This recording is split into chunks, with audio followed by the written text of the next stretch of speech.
Listen carefully, because the truth you're about to hear was never meant to survive. Not whispered in polite company, not written in textbooks, and certainly not spoken out loud to men who still believe history is clean. But buried deep inside a forgotten county ledger in South Carolina, there is a single entry that refuses to disappear. A name with no last name, a man with no legal existence, and a coffin that arrived 6 weeks before he died. Let that settle in your mind. 6 weeks, while the man was still breathing, still walking, still working under the same sun that had watched over that plantation for generations. The coffin waited for him in the woodshed. The same woodshed where he kept his tools, where he sharpened blades, measured timber, built the structures that held the plantation together. And every day, when he walked inside that shed, he saw it. The box built for his body. Now here is the part they never explained. Plantations did not spend money on coffins for enslaved men. When enslaved people died in the American South, they were wrapped in cloth or buried in rough pine boxes, hammered together the same day. Cheap, fast, disposable. But this coffin, this one had iron handles, a fitted lid, and smooth-cut boards shaped by a professional craftsman in Beaufort County. Someone paid for it. Someone ordered it. Someone planned it. Weeks before the man it was meant for stopped breathing. The official record never explained why. No letter survives. No court document mentions it. No diary entry from the plantation family attempts to justify it. But the people who lived on that land, the people whose names never made it into those ledgers, they knew exactly why the coffin arrived early. They knew because they watched everything. They heard conversations through walls. They carried messages between fields, and they understood something the powerful never fully grasped. Silence does not mean ignorance. Silence means patience. The man whose coffin waited in that woodshed was named Elias. He was 51 years old, an enslaved carpenter, a man who had spent 30 decades building the very plantation that owned his body. But what the plantation never understood, what his master never suspected, was that Elias had been building something else for years, something far more dangerous than a dock, more powerful than a house, more permanent than cotton fields. Elias had been building knowledge, and when the coffin arrived, he realized something chilling. He was about to die. But before that happened, someone intended to erase him. So Elias made a decision. If they wanted him buried quietly, if they wanted his story sealed inside that coffin, then he would leave behind something they could never bury. Something that would outlive the plantation, outlive the men who owned it, outlive the lies written in those ledgers. Because Elias knew something most men never understand. When a man has nothing left to lose, truth becomes a weapon, and Elias was about to use it. The coffin waiting in the woodshed was not just a coffin, it was a clock. Every passing day, another tick closer to the moment someone planned to declare him dead. And Elias had exactly 6 weeks to make sure the world would eventually learn why. What he wrote those nights, by candlelight, would become one of the most dangerous documents ever created on that island. A document that exposed secrets powerful men believed would die with them. Secrets about money, secrets about lies, secrets about the way human beings were turned into numbers on balance sheets. But most of all, secrets about a plan so cold, so calculated, that even the brutal world of 1859 plantation society preferred never to speak about it again. And the first man who realized the plan existed was the man already staring at his own coffin, Elias. Before you can understand why a dying man's coffin arrived weeks before his death, you have to understand the world that made such a decision possible. Because evil rarely appears as chaos. Real power, the kind that shapes entire societies, operates through order, records, ledgers, rules. In 1859, the coastal islands of South Carolina were one of the wealthiest agricultural regions in the United States. The land was carved into plantations like pieces of a chessboard. White houses stood back from the roads under arching live oaks, their branches draped in Spanish moss that swayed slowly in the ocean wind. To outsiders, it looked serene, elegant, civilized. But that calm surface hid something much darker, a system so precisely organized that human lives could be measured, priced, and liquidated like barrels of grain. And nowhere was that system more efficient than in Beaufort County. The Sea Islands were famous for a rare and extremely valuable crop, long staple cotton. Unlike the rough cotton grown inland, this variety produced silk-like fibers that European textile mills paid enormous prices for. British factories demanded it. Merchants in Charleston and Savannah fought to control its trade, and the plantations that grew it became machines of wealth. But cotton like that did not grow itself. It required knowledge, deep knowledge. The tides of the marshlands, the salt balance in the soil, the behavior of insects that could wipe out an entire crop. The men who owned the land did not possess that knowledge. The enslaved people did. Generations of Africans and their descendants had adapted farming methods to the strange geography of the Sea Islands. They understood when the wind carried salt inland. They knew which plants healed wounds and which ones poisoned water. They read the land the way sailors read currents. Without them, the entire coastal economy would have collapsed within a decade. The planters knew this, but they never said it out loud, because acknowledging that truth would have exposed the first great lie of their society, that power belonged to the men in the big houses. In reality, power depended on the people in the fields, and that quiet imbalance created something the plantation system could never fully control, a hidden world, a culture built beneath the surface.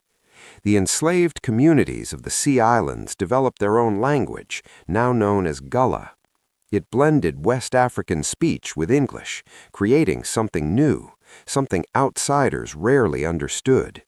Messages passed through it, stories, warnings, knowledge. Plantation boundaries meant little inside that invisible network. Information moved from island to island faster than overseers realized. A man might think he ruled his land completely, while a dozen conversations about him were already spreading across the marsh. The Drayton family owned one such plantation. It was called Heron's Rest. The name suggested tranquility, but tranquility was never the true purpose of that land. Heron's Rest sat on the western edge of St. Helena Island, where tidal creeks cut through the marsh like veins carrying dark water in and out with the moon. In autumn, the smell of the marsh drifted through every building, salt, sulfur, and the thick scent of mud that had been turning with the tides for thousands of years. 34 enslaved people lived and worked there. Some had been born on the plantation. Some had grandparents buried beneath the trees. And among them was Elias. By the time the coffin arrived early, Elias realized something chilling. The coffin was not meant to bury him. Not yet. It was meant to make him disappear. The man who ordered the coffin was not a monster in the way history likes to imagine monsters. He did not shout. He did not beat men in public fields. He did not behave like the villains painted in simplified stories. Wendell Drayton was something far more dangerous. He was quiet, measured, disciplined. the kind of man who rarely raised his voice because he didn't need to. Authority flowed naturally toward him the way water runs downhill. People listened when he spoke, and more importantly, they acted before he finished speaking. Men like that don't see themselves as cruel. They see themselves as practical. And practicality can justify almost anything when money is involved. Wendell had not expected to inherit Heron's Rest. As a younger son, his path had been different. He had studied law in Charleston, spent 6 years navigating property disputes and contract negotiations, learning the architecture of the Southern economy from the inside. Where most planters thought in seasons, Wendell thought in clauses. Where they relied on instinct, he relied on precedent. That training made him efficient when his older brother died and the plantation suddenly became his responsibility. Within a few years, he had reorganized operations, tightened records, and hired an overseer named Porwin, a man known in the county for running plantations with the cold efficiency of a military camp. The cotton continued to flow. The house remained orderly. Visitors never suspected anything was wrong. But numbers never lie to the men who understand them, and Wendell understood them very well. The year 1856 had changed everything. A Charleston factor named Hollis Crane had extended Wendell a loan of $3,000. The money was meant to expand production, new tools, improve drainage, additional acreage cleared for planting. At the time, it seemed like a safe bet. Cotton prices were strong, the harvest projections looked promising, and the coastal plantations were still considered some of the most stable agricultural investments in the country. But then came the poor season of 1857. Storms at the wrong time, insects spreading across the fields, yields falling just low enough to disrupt the repayment schedule. Not a catastrophe, just enough to cause strain. And strain inside a financial system is like a crack inside a beam. At first it looks harmless, but if the pressure continues, the crack widens until the entire structure begins to fail. Wendell spent the next 2 years trying to hold everything together. He renegotiated payment terms with Crane. He adjusted labor assignments. He delayed equipment purchases. To the outside world, Heron's Rest still looked like a successful plantation, but beneath that appearance, Wendell was slowly losing control of the balance sheet. And in the economy of the antebellum South, debt carried a unique humiliation. A man could survive storms, he could survive crop failures, but losing control of his property, especially his enslaved labor force, meant losing his position in the social order. Plantation society was built on the illusion of permanence. Families believed they would control the same land forever. Debt threatened that illusion, which meant Wendell had a problem far larger than numbers. If the loan could not be repaid on time, Hollis Crane had the legal right to force the sale of plantation assets. And assets did not mean tools or wagons. It meant people, men, women, children. If Crane invoked that clause, strangers would arrive at Heron's Rest and begin choosing human beings the way buyers select livestock, and Wendell Drayton's reputation would collapse overnight.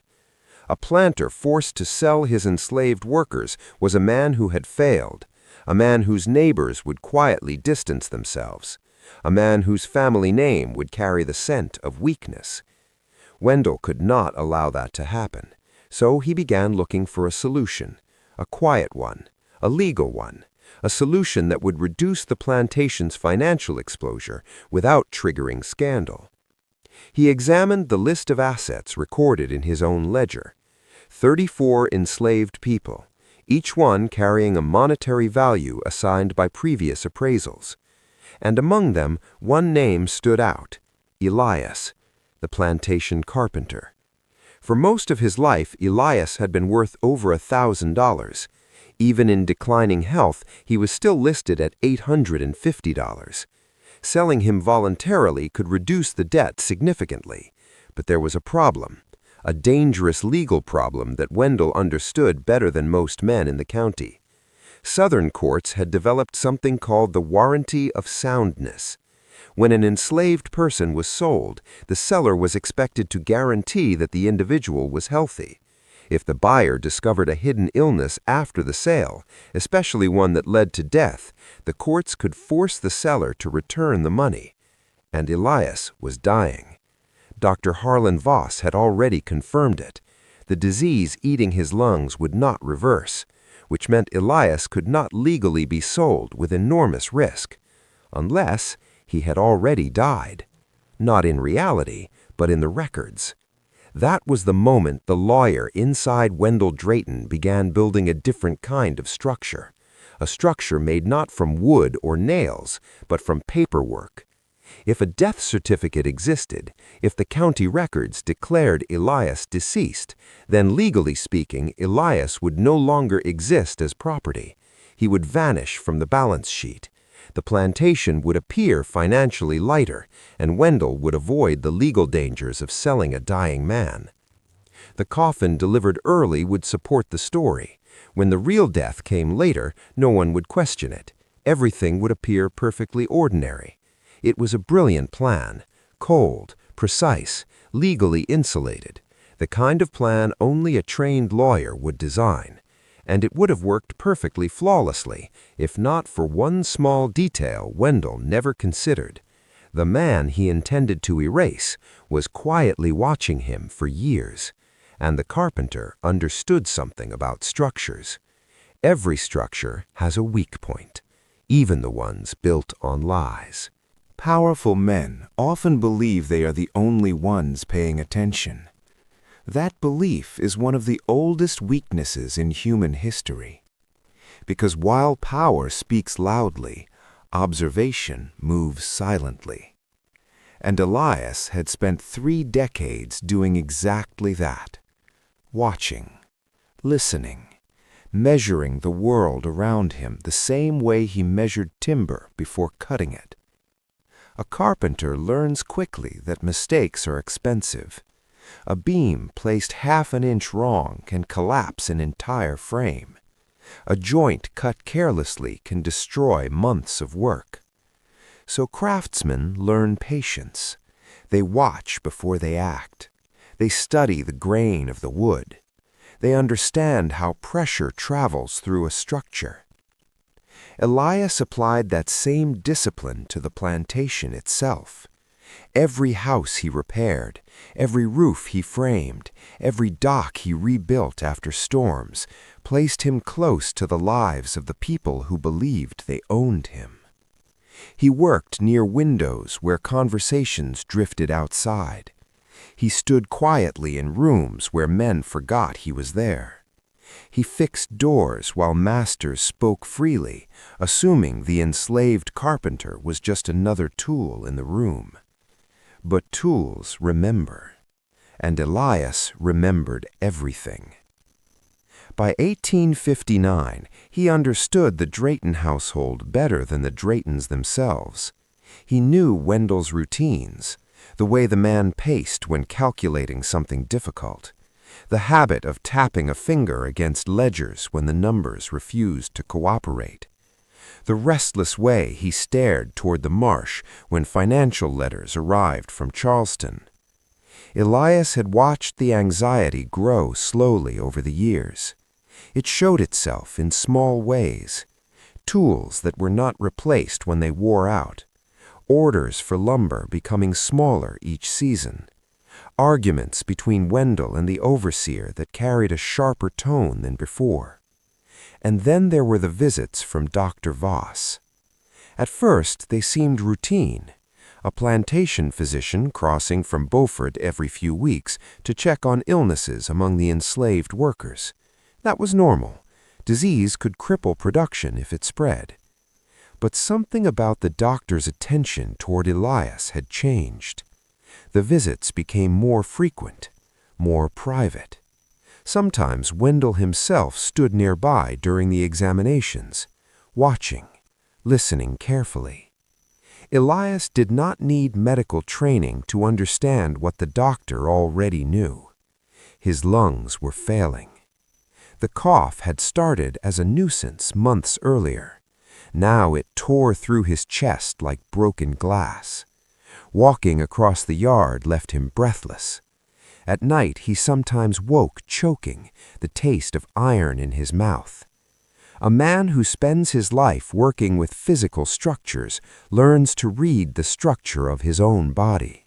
And Elias knew his frame was weakening.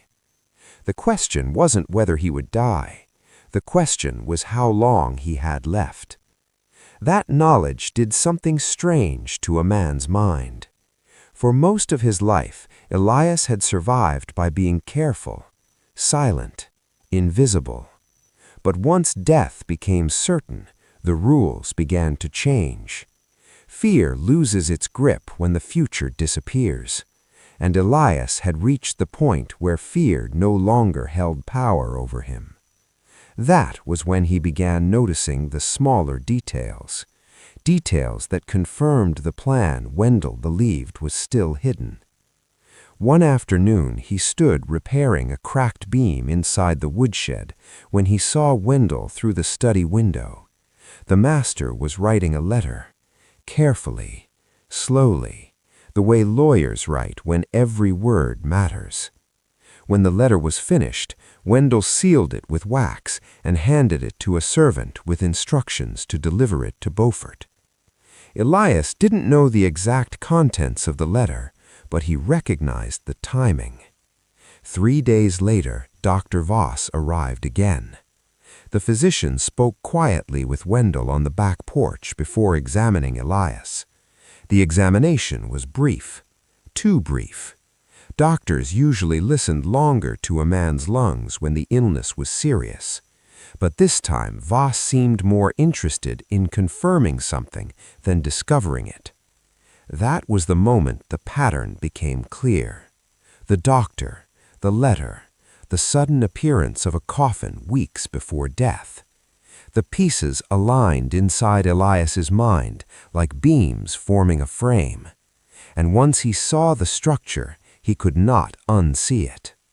They were going to declare him dead before he died, erase him from the plantation ledger, remove him as a financial liability, let him continue working until his real death arrived quietly later, a ghost laboring on borrowed time, invisible to the legal world. Most men would have collapsed under the weight of that realization. But Elias had something the plantation system never expected him to possess: education. Not the kind taught in schools, the kind learned in secrecy. 20 years earlier, another enslaved man named Daniel Primus had arrived at Heron's Rest. Daniel had been born free in Baltimore before being kidnapped and sold south. He carried something inside him the plantation system hated most: literacy. Over the course of several years, Daniel had quietly taught Elias to read and write. Letters first, then words, then sentences scratched in charcoal on scrap wood that was burned afterwards so no evidence remained. By the time Daniel was sold away in 1836, Elias possessed a skill that could have gotten him whipped or killed if discovered. But he never stopped practicing. He read discarded newspapers, fragments of books, anything that passed briefly through the woodshed. And slowly, painfully, he taught himself to write. Not perfectly, not elegantly, but clearly enough. Now, in the autumn of 1859, that forbidden skill became the most powerful weapon he had ever possessed. Because Elias understood something about systems. Records control reality. What is written becomes truth. What is unwritten disappears. And if Wendell Drayton intended to erase him through paperwork, then Elias would fight back the only way he could.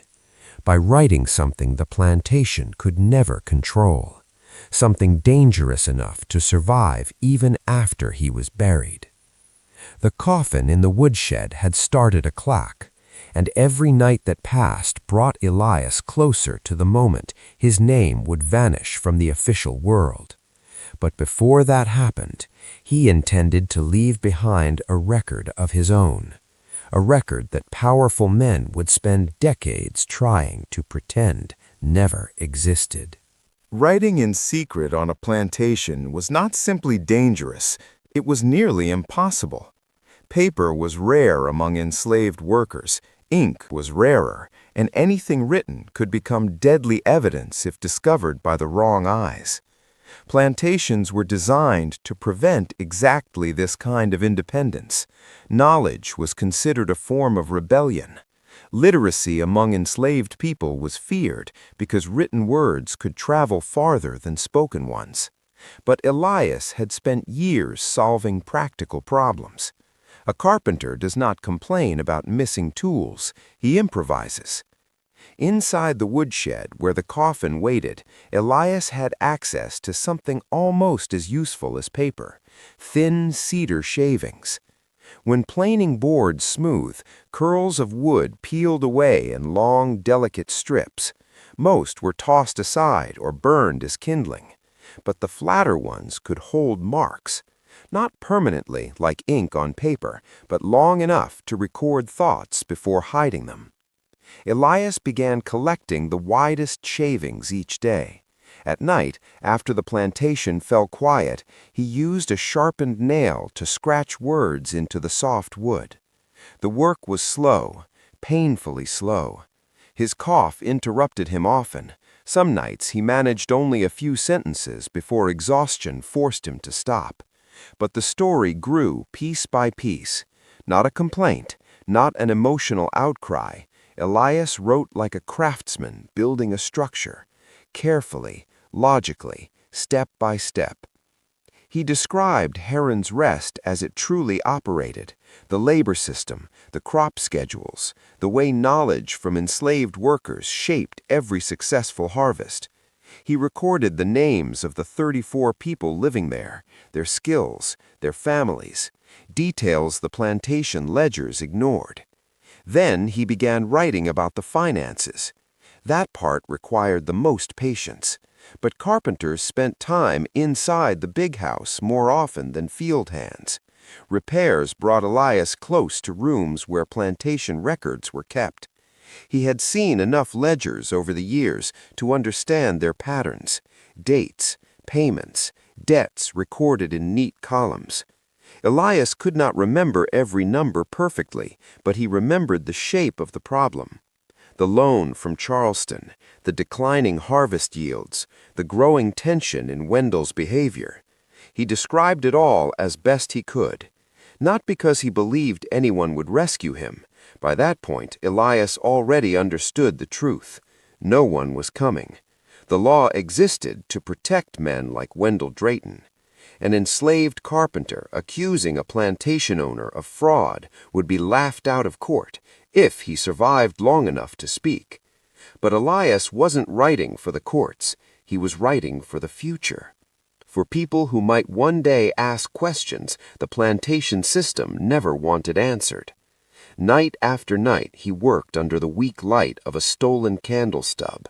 The coffin stood only a few feet away, silent, waiting. Sometimes Elias found himself staring at it while he wrote. The smooth boards, the iron handles, the lid carefully shaped to fit his body. He wondered which craftsman in Beaufort had built it, and whether that man understood who the coffin was truly for. Not Elias, not yet. It was built for the truth Wendell intended to bury. And that thought gave Elias a strange sense of calm. Because the more he wrote, the less control Wendell actually had. Each shaving filled with words became a piece of evidence, a beam in a structure Wendell could not see forming. But Elias also knew something important about structures. They must be hidden while they are being built. So he needed a place to hide the record, a place no overseer would search, a place safe from rain, fire, and curious eyes. For several nights he considered different options around the plantation: the smokehouse, the dock, the old storage barn near the marsh. But all of them had one problem. Other people entered those spaces regularly. Discovery was inevitable. Then, one evening, Elias looked again at the coffin, and the answer became obvious. No one searched a coffin meant for a dying man. Even the overseer avoided touching it. Superstition ran deep on the sea islands. Death objects carried a kind of quiet taboo. Workers passed the woodshed quickly when they saw it, which meant the coffin itself could become the hiding place. Carefully, Elias loosened 2 small boards inside the base where the lid would cover them. The gap created a narrow cavity beneath the lining, just wide enough to slide the cedar shavings inside. Night after night, the hidden space filled, dozens of thin wooden strips layered together like pages of a book. His book, the record of Heron's Rest, the record of Wendell Drayton's plan, the record of a system that turned human beings into financial calculations. By the end of the 3rd week, Elias had written more he ever imagined possible, but his strength was fading faster now.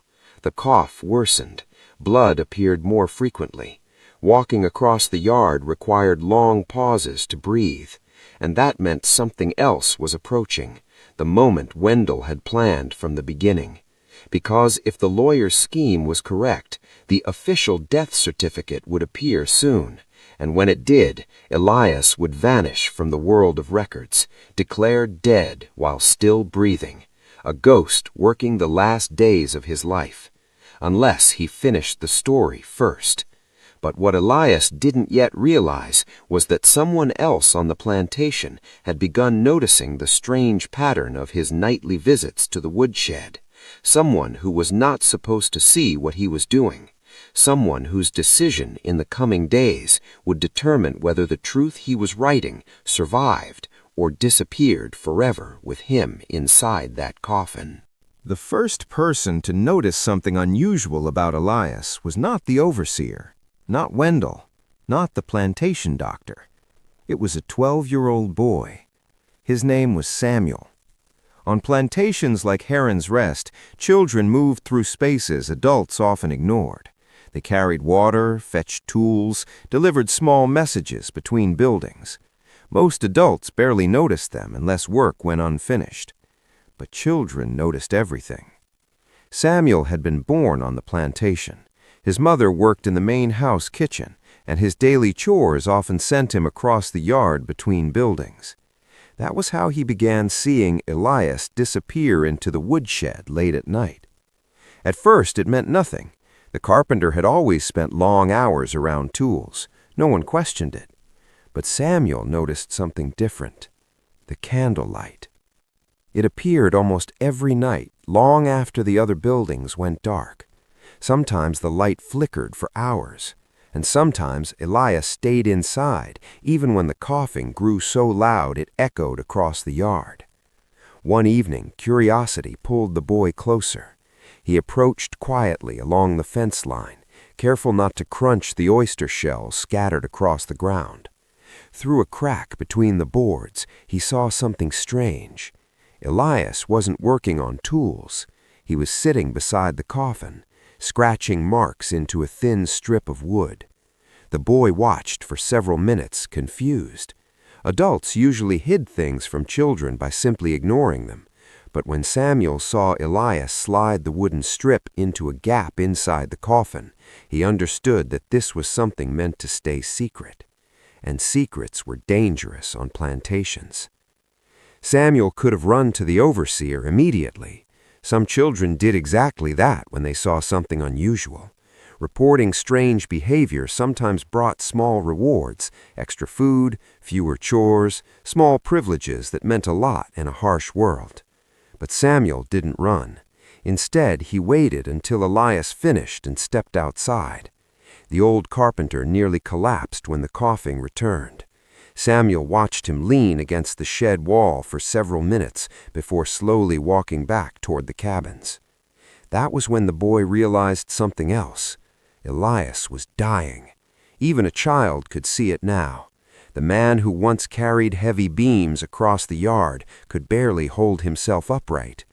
The coffin in the shed was not a rumor, it was a promise. And for reasons Samuel did not fully understand yet, Elias was trying to hide something inside it. The boy said nothing for 2 days. He continued doing his chores as usual, but his mind kept returning to the image of the carpenter scratching words into wood. Words. Samuel had seen letters before. The plantation children occasionally glimpsed letters or newspapers when errands brought them inside the big house. But enslaved people were not supposed to write. Everyone knew that rule, which meant Elias was risking something serious, very serious. On the 3rd night, Samuel made a decision that would echo far beyond anything he could imagine. He went back to the woodshed. This time he didn't hide outside. He stepped inside. The door creaked slightly when he pushed it open. Elias looked up immediately. For a moment, neither of them spoke. The candlelight flickered between them, throwing long shadows across the coffin lid. Then Elias sighed softly. Not with anger, not with fear, with recognition, because he understood something important about the boy standing in front of him. Samuel had already seen too much. "What you doing?" the boy finally asked. Elias studied him carefully before answering. In that moment, the carpenter faced a decision almost as dangerous as the writing itself. He could lie, send the boy away, pretend nothing was happening. But Elias had spent weeks thinking about the future, about what would happen after his death, and suddenly he realized something simple. Words hidden in a coffin might survive, but someone had to know they existed. Otherwise, the truth might remain buried forever. So Elias did something no one on Heron's Rest had ever done before. He told the boy the truth. Not everything at once, but enough. He explained the coffin, the sickness, the plan to declare him dead before his body failed. Samuel listened silently, eyes wide in the candlelight. Children on plantations grew up quickly. Life forced them to understand harsh realities long before they were ready. But this was different. This was a secret about the very system that controlled their entire world. When Elias finished speaking, the woodshed fell quiet again. The marsh wind rustled softly outside. Finally, Samuel asked a question Elias had not expected. "What happened to the words?" Elias glanced at the coffin. "They stay here," he said, "till somebody find them one day." The boy thought about that for a long moment. Then he shook his head. "Maybe nobody look." Elias felt the weight of that possibility immediately. The boy was right. Coffins were buried. Buried things disappeared.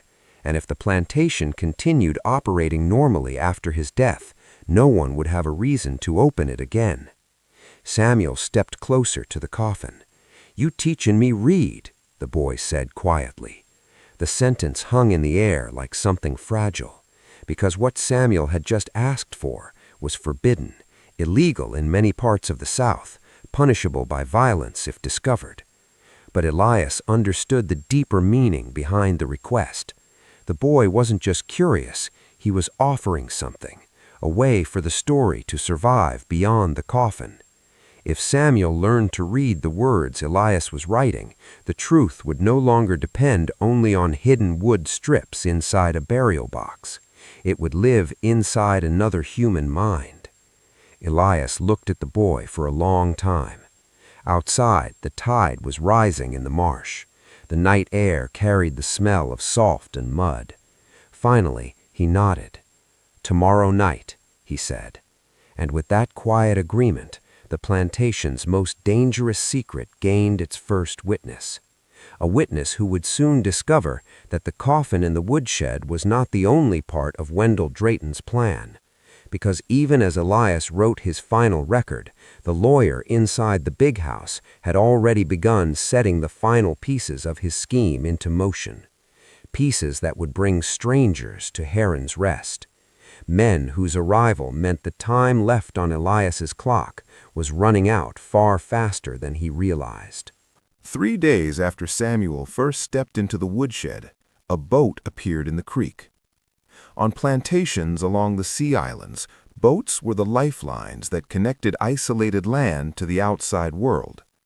Everything important arrived by water: letters, doctors, merchants, news from Charleston. But this boat carried something different. 2 men, both strangers. Samuel saw them first while carrying water buckets across the yard. They stepped onto the dock with the stiff posture of men used to business rather than farm work. One carried a leather satchel. The other wore a dark coat despite the warm coastal air. They did not look around with curiosity the way visitors often did. Instead, they walked directly toward the big house, purposefully, as if they had come for something specific. Samuel's stomach tightened. Even at 12 years old, he had already learned to read the signs of trouble. Strangers on plantations rarely meant good news for the people living in the cabins. He watched from a distance as Wendell Drayton greeted them on the porch. The conversation lasted nearly an hour. Voices rose occasionally, but not in anger, in negotiation, the way men speak when money is involved. When the meeting ended, the strangers followed Wendell inside. Samuel finished his chores quickly that afternoon and waited for night. The woodshed felt darker than usual when he arrived. Elias was already there, sitting beside the coffin with the candle lit. The carpenter's breathing sounded worse now, shallow and uneven, like a bellows running out of air. Samuel told him about the boat, the strangers, the long conversation on the porch. Elias listened without interrupting. But when the boy described the leather satchel, something changed in the old man's expression. A lawyer's bag or a banker's. Men who carried those rarely traveled to plantations without a reason. Elias understood immediately what Wendell might be doing. The fake death certificate alone wouldn't solve the plantation's financial crisis. Removing Elias from the ledger reduced liability, but the debt still existed. Wendell needed more time or a new arrangement, which meant those strangers were likely connected to the loan from Charleston. If that was true, the plan had entered its final stage, and that meant Elias had less time than he thought. "Listen careful," Elias said quietly to Samuel. The boy moved closer as the carpenter reached inside the coffin and pulled out a handful of cedar shavings. Thin wooden strips covered in scratched writing. "This the story," Elias said. "Everything." Samuel held one carefully. The marks looked confusing at first, lines and curves cut into the wood with uneven spacing. But Elias began showing him the shapes, letters, sounds. The same secret knowledge another man had once passed him years earlier. The lesson moved slowly. Samuel repeated each letter softly, tracing them with his finger. Outside the woodshed, the plantation slept. But inside, something dangerous was happening. A transfer of knowledge the entire system had been designed to prevent. Night after night, the lessons continued. Samuel learned quickly. Children often do when the information matters for survival. Within a week, he could recognize many of the words Elias had written. Names, places, pieces of the story. The boy's excitement grew with every discovery. But Elias could feel his strength fading faster now. Some nights the coughing interrupted the lessons so violently they had to stop early. The disease inside his lungs was winning, and the strangers had not left the plantation. They remained guests in the big house, meeting with Wendell for hours each day, studying documents, reviewing records. Samuel occasionally glimpsed them walking the property with the master, pointing toward fields and buildings while discussing something in low voices. Once he saw them standing near the woodshed itself, looking at the coffin. That moment sent a chill through Elias when the boy described it later. because if the strangers were inspectors for the loan, they might want proof of the death, which meant Wendell could not delay much longer. The official paperwork would need to appear soon, very soon. The next evening, Elias worked longer than usual despite the pain in his chest. He wrote by candlelight for hours, scratching the final sections of his story into the cedar strips. Samuel watched silently. By now he could read enough to understand what the carpenter was describing: the loan, the plan to erase him from the ledger, the truth about the plantation's finances, secrets powerful men never intended the world to see. When Elias finished the final strip of wood, his hands were trembling. He slid the final pieces into the hidden cavity inside the coffin. The record was complete. All that remained now was time, and time was the one thing Elias no longer controlled. 2 mornings later, Elias woke up to the sound of the plantation bell ringing earlier than usual. The signal called everyone to gather near the big house. That never happened without reason. The boy joined the others in the yard. Wendell Drayton stood on the porch with the 2 strangers beside him. In the master's hand was a folded document. Samuel felt a cold knot form in his stomach. Even from across the yard, he knew what it was: a death certificate. And when Wendell began reading the words aloud to the gathered workers, the carpenter inside the woodshed officially died, even though Elias was still breathing. The words Wendell Drayton read that morning were calm, formal, almost polite. To anyone standing in the yard who did not know the truth, they sounded like the normal language of plantation life. A brief announcement, a record for the books. A notice has been entered in the county registry regarding the passing of the enslaved carpenter known as Elias. Samuel felt the ground tilt slightly beneath him. The carpenter was not in the yard. He was in the woodshed, alive, breathing, but according to the man standing on the porch, he was already gone. The 2 strangers stood beside Wendell like silent witnesses. One of them occasionally glanced down at the paper in his hand, checking details. Everything had been arranged carefully. Dates, signatures, doctor's confirmation. Dr. Harlan Voss had apparently examined the body and declared the death legitimate. The lie was now official. When Wendell finished reading the statement, the workers were dismissed. The announcement had been delivered. The ledger had been corrected, and Elias had been erased. The plantation moved on. Samuel ran to the woodshed the moment the yard cleared. He burst through the door, breathing hard. Elias looked up from the stool beside the coffin. The carpenter already knew something had happened. The bell had rung, voices had gathered. That never occurred without purpose. "They say you dead," Samuel blurted. For a moment, Elias said nothing. Then he gave a slow, tired nod. "Thought it'd be today," he said quietly. The boy stared at him. The words felt unreal even as he spoke them. "But you hear?" "Yes." Samuel looked at the coffin, then back at Elias. Something inside the boy's mind shifted.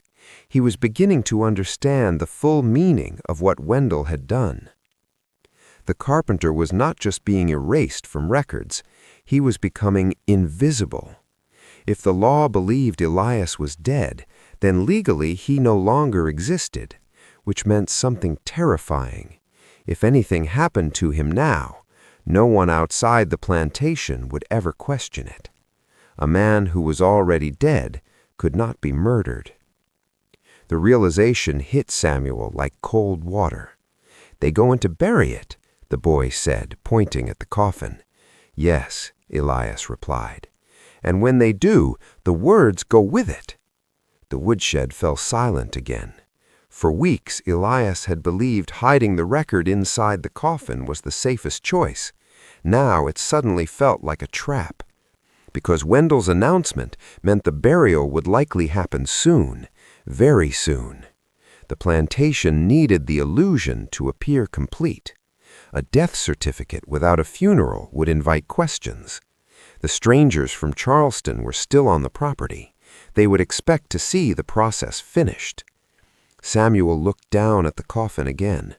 The hidden cavity inside it held the entire story, every wooden strip, every scratched word, everything Elias had risked his life to record, and soon it would be lowered into the ground, lost.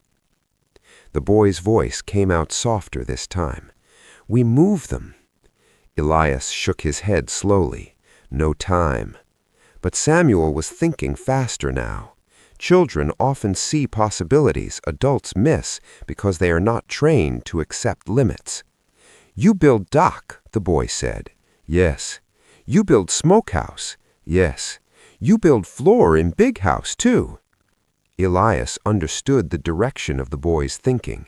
The carpenter had worked in almost every building on the plantation, which meant he knew something valuable. Hiding places, places built into the structure itself, places where wood could conceal wood.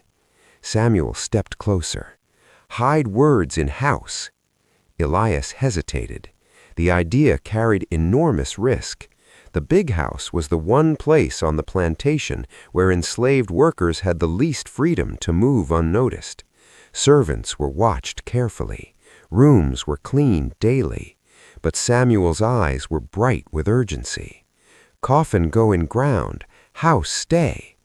The simple logic struck Elias immediately. Buildings outlived people, outlived owners sometimes, and structures built by carpenters often contained hidden spaces no one else knew about. If the words could be moved there, they might survive far longer than a buried coffin. The plan was dangerous, but the alternative was certain loss. Elias slowly reached into the coffin and removed the first handful of cedar strips. Samuel gathered the others. Together they wrapped the thin pieces inside a scrap of cloth.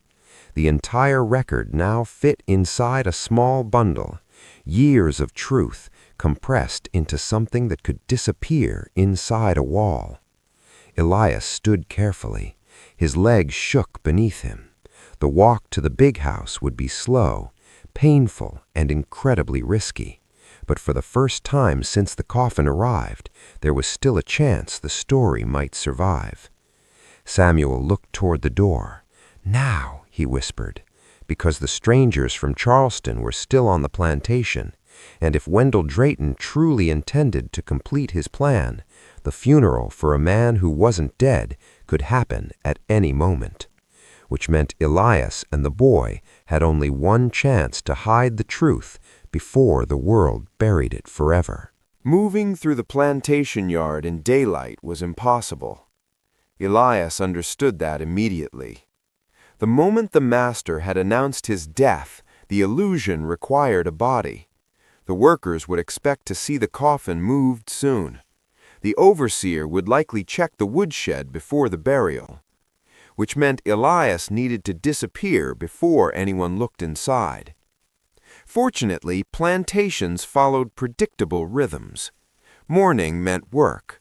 Field crews moved out under the overseer's supervision. Kitchen workers remained near the main house. Stable hands stayed near the animals. But the woodshed itself was rarely visited during those hours. Samuel wrapped the cloth bundle tightly and tucked it beneath his shirt. The cedar strips pressed lightly against his ribs, dozens of fragile pieces carrying the entire record Elias had written. Elias stepped outside slowly. The sunlight felt harsh after the dim interior of the shed. For a moment he had to pause, gripping the doorframe while his lungs fought for air. Samuel watched nervously. Anyone crossing the yard could see them. But luck, or something like it, held. The overseer had already taken the field workers out toward the cotton rows. The strangers from Charleston were somewhere inside the big house with Wendell. No one stood between them and the narrow path leading toward the back entrance. They moved carefully. Elias leaned on Samuel's shoulder when the coughing returned. To anyone watching from a distance, the scene might look ordinary, a sick man being helped toward the cabins. But Samuel turned slightly before they reached that direction, guiding the carpenter instead toward the kitchen entrance of the big house. Kitchen servants passed through that doorway all day carrying food, water, and firewood. It was the one place where an extra person might slip inside unnoticed. Samuel's mother stood near the hearth when they entered. She froze the moment she saw Elias, because she had already heard the announcement. The carpenter was supposed to be dead. Samuel spoke quickly before she could react. "Need help," he whispered. Her eyes moved from the boy to Elias to the cloth bundle hidden under Samuel's shirt. She understood something serious was happening even without the full explanation. Years of survival on plantations taught people when to ask questions later. She nodded once, then turned back to the cooking pots as if nothing unusual had happened.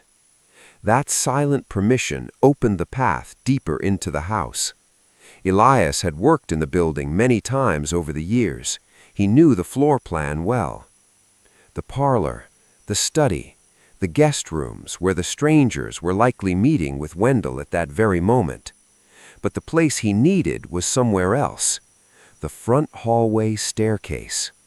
Years earlier, Elias had repaired several of the steps after termite damage weakened the frame. During that work, he discovered something interesting, a hollow space behind the lower stair panel. Not large, but large enough to hide something small, something like a bundle of cedar strips. They reached the hallway slowly. Every step felt louder than it should.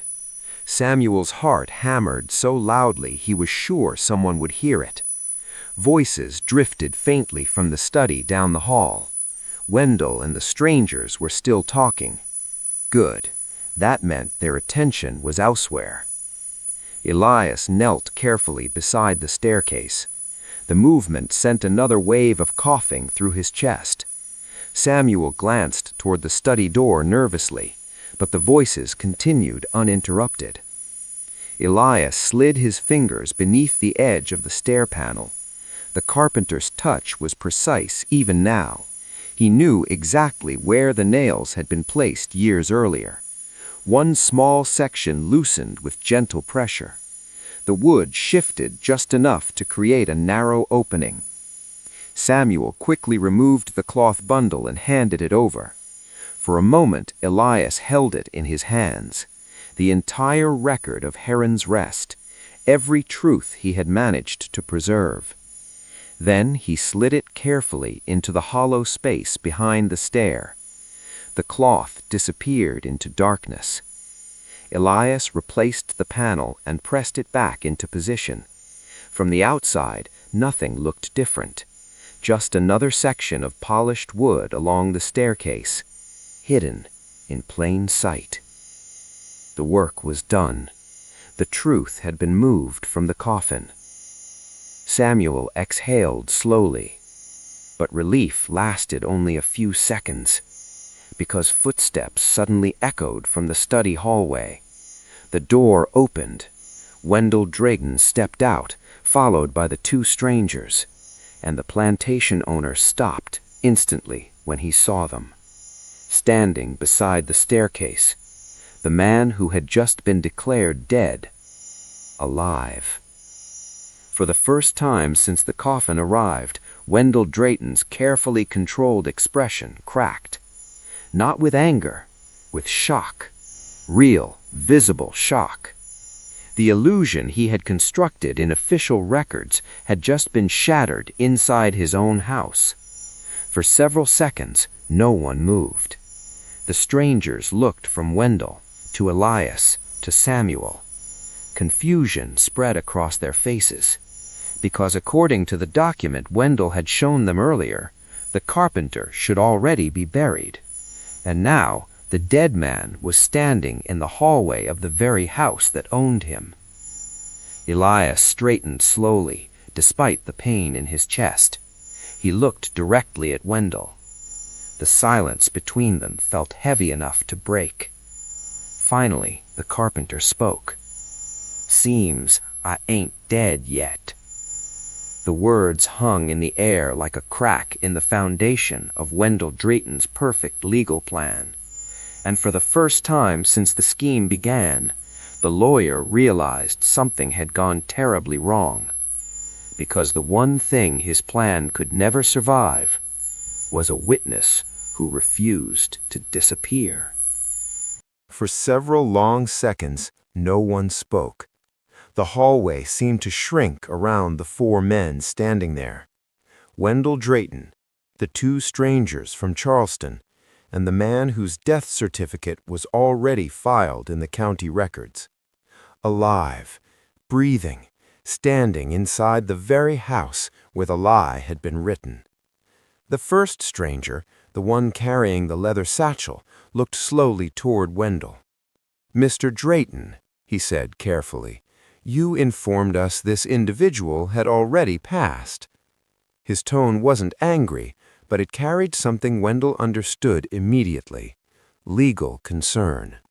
Men who worked with money and contracts feared one thing above all else: irregularities. And right now, an enormous irregularity was standing in front of them, coughing blood onto the polished hallway floor. Wendell recovered his composure quickly. Lawyers trained themselves to do that, appear calm, control the narrative. "This is Elias," he said evenly. "He has been quite ill." The stranger frowned slightly. "Yes," the man replied, "but according to the physician's certification you presented earlier, he was already deceased." Samuel could feel the tension thickening in the room. Elias leaned against the stair rail, his breathing rough now. The effort of walking across the house had drained the last of his strength. But he was still standing, still visible, and that was the problem. Because the moment the strangers realized the truth, Wendell's entire legal structure would collapse. Declaring an enslaved man dead while he still lived was not simply a technical mistake. It was fraud. Fraud against a creditor. Fraud involving official county documents. Even in a slave-holding society where human lives were treated as property, financial fraud could destroy a man's reputation permanently. Wendell understood this instantly, and that realization produced the most dangerous moment of the entire story. Because when powerful men face exposure, they sometimes choose the simplest solution available: remove the witness. Samuel saw something change in Wendell's eyes. Not panic, calculation. The same cold mental process that had designed the original scheme. But now the calculation was adjusting to a new problem. Elias could not remain alive long enough for these strangers to ask more questions. The situation had to be controlled immediately. Wendell turned slightly toward the kitchen. "Samuel," he said calmly, "fetch the overseer." The boy froze. Everyone on the plantation understood what that order meant. The overseer enforced discipline, harshly. If he arrived now, the situation could turn violent very quickly. Samuel glanced toward Elias. The carpenter shook his head slightly, a silent warning: "Do not move." One of the strangers spoke again. "Perhaps we should clarify something before involving additional personnel," he said. The man opened his satchel and removed a folded document. Samuel recognized the shape immediately: the death certificate. "Dr. Harlan Voss signed this statement yesterday. It declares the man Elias deceased as of the 10th day of October." He looked directly at Wendell. "Yet he appears quite present." The second stranger, who had remained silent until now, stepped closer to Elias. He studied the carpenter's face carefully. The cough, the weakness, the hollow eyes of a man dying from disease. "Dr. Voss examined you personally?" the man asked Elias. Elias nodded slowly. "Yes, sir." "And when was that?" 2 days ago." The stranger looked back at Wendell. The silence in the hallway now carried a different weight. Suspicion. Because the timeline no longer made sense. The document claimed Elias had died, but the man himself had been examined alive shortly before the certificate was signed, which meant one of two things had happened. Either the doctor had committed a grave professional lie, or Wendell had misrepresented the situation. Both possibilities were dangerous, especially when money was involved. Samuel could see the structure of Wendell's plan collapsing piece by piece, and the plantation owner knew it too. That was when Wendell made his final attempt to regain control. He stepped forward calmly. "Gentlemen," he said, "Elias is a dying man.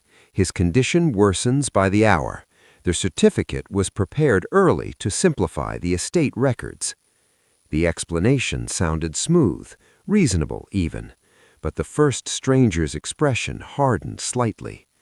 "Prepared early?" the man repeated. "Yes.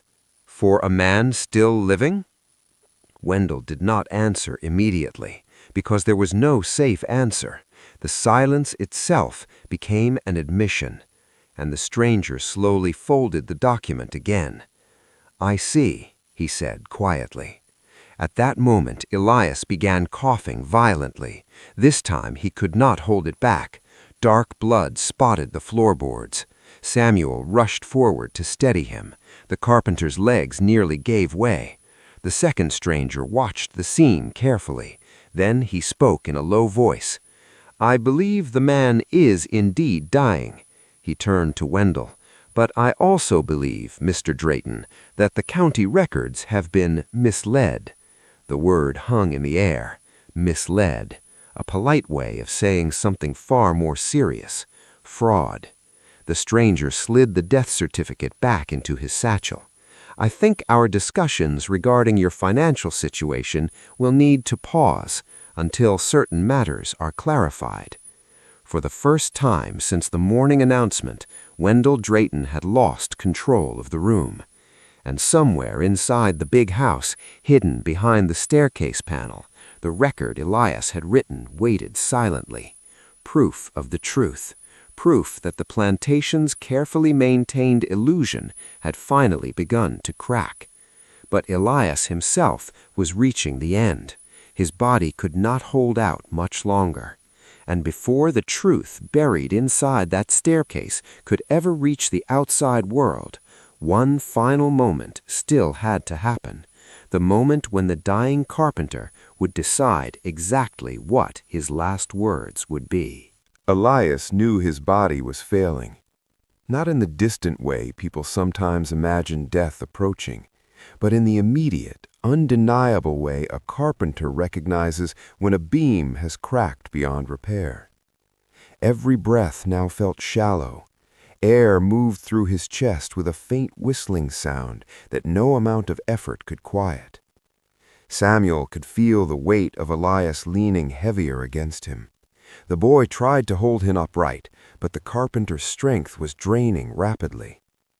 The strangers watched silently. Even Wendell said nothing now, because everyone in that hallway understood the same truth. The man declared dead in the county records was about to die for real. Elias lifted his head slowly. His eyes moved across the room, first to Samuel, then to the strangers, and finally to Wendell Drayton. For weeks the plantation owner had believed he controlled the ending of this story. A quiet disappearance, a legal adjustment, a lie sealed neatly inside paperwork. But Elias had already changed that. The moment he stepped into the hallway alive, the plan had fractured.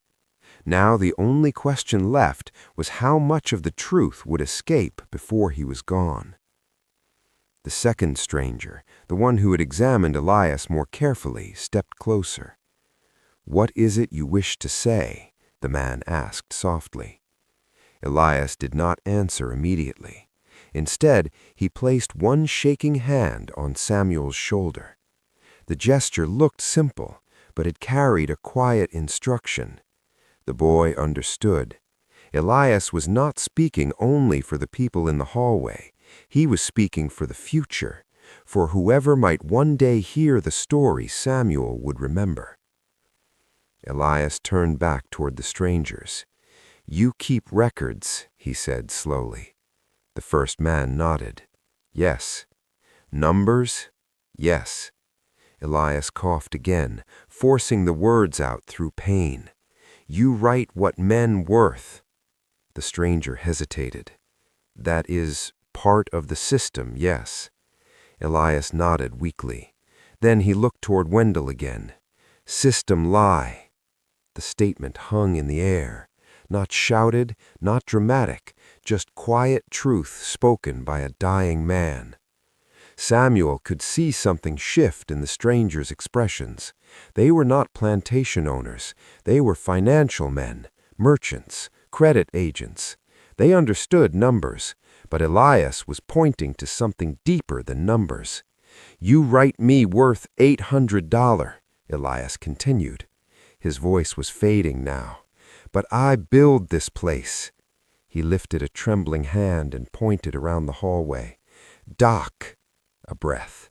"Smokehouse," another breath. "Stairs you standing on." The strangers instinctively glanced down at the staircase, the very structure hiding the record of his story. "You write men like tools, but tools don't build themselves." The hallway remained silent. No one interrupted.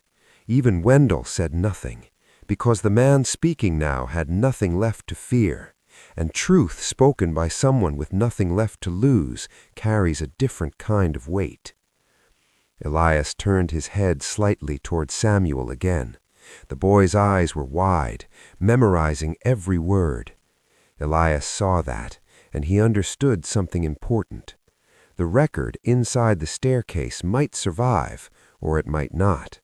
Wood rots, houses burn, time destroys many things, but memory inside another human being can travel farther than paper, farther than ledgers, farther than coffins. He squeezed Samuel's shoulder weakly. "Remember," Elias whispered. Samuel nodded quickly.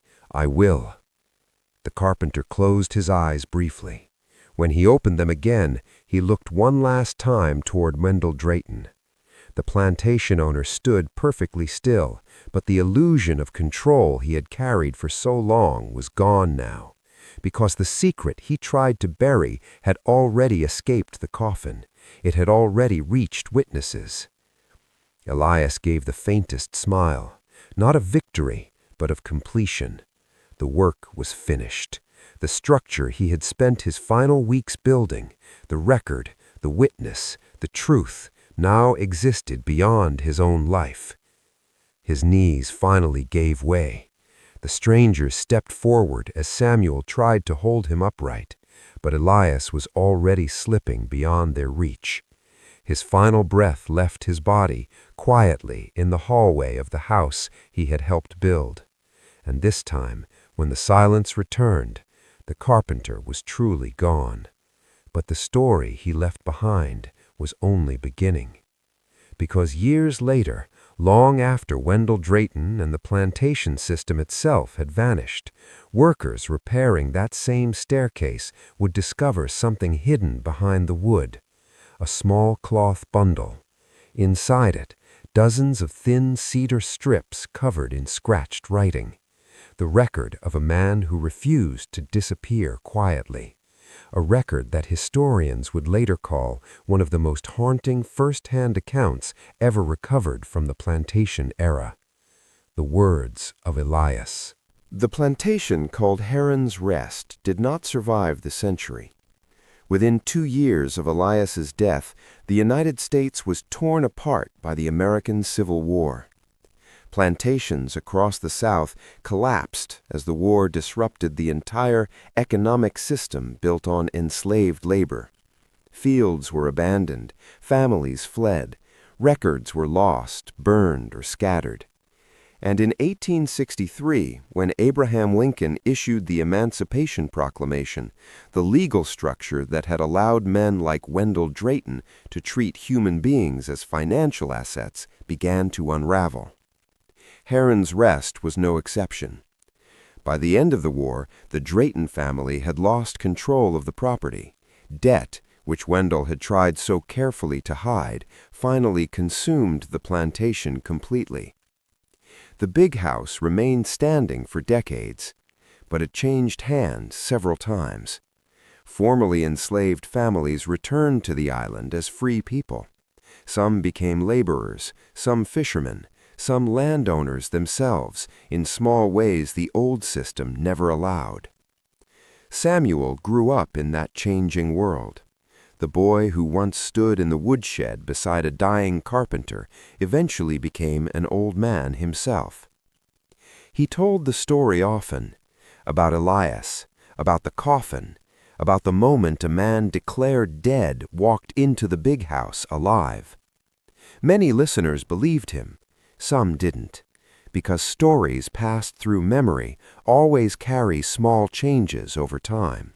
Details blur, moments shift, but one part of the story remained constant. Samuel always said Elias hid the written truth somewhere inside the house, and for years no one found it. The staircase remained untouched. Generations walked over it without realizing what lay inches away from their feet. Then, sometime in the 1880s, a repair crew arrived. The old wood had begun to warp from humidity and salt air drifting inland from the marsh. While replacing part of the lower stair panel, one worker noticed something unusual behind the frame, a cloth bundle, thin, carefully wrapped. Inside were dozens of delicate cedar strips, each one scratched with crude but readable writing. At first, the workers thought they were meaningless marks, but a local school teacher on the island recognized the letters. The strips were collected, studied, preserved. What they revealed stunned the few historians who eventually examined them, because written accounts from enslaved people during the plantation era were extremely rare. And this one was different. It wasn't simply a story of suffering, it was a record, a careful description of how a plantation actually functioned. Names, work assignments, financial pressures, and one astonishing detail, the attempt by a plantation owner to declare a man dead before his real death in order to manipulate the plantation ledger. The cedar strips eventually became known informally among historians as the Elias record. Fragments of the text still exist in archival collections today. They are not polished. The spelling is uneven. The sentences sometimes break apart where Elias's strength must have failed. But the voice inside those words remains clear. A craftsman explaining the structure of a system built to erase people like him, and how he refused to vanish quietly inside it. The coffin that waited 6 weeks before his death never carried the truth Elias wrote. That truth survived in wood hidden inside a staircase, and in the memory of a boy who listened carefully enough to remember. Because in the end, the most dangerous thing Elias built on that plantation was not a dock, not a house, not even a coffin.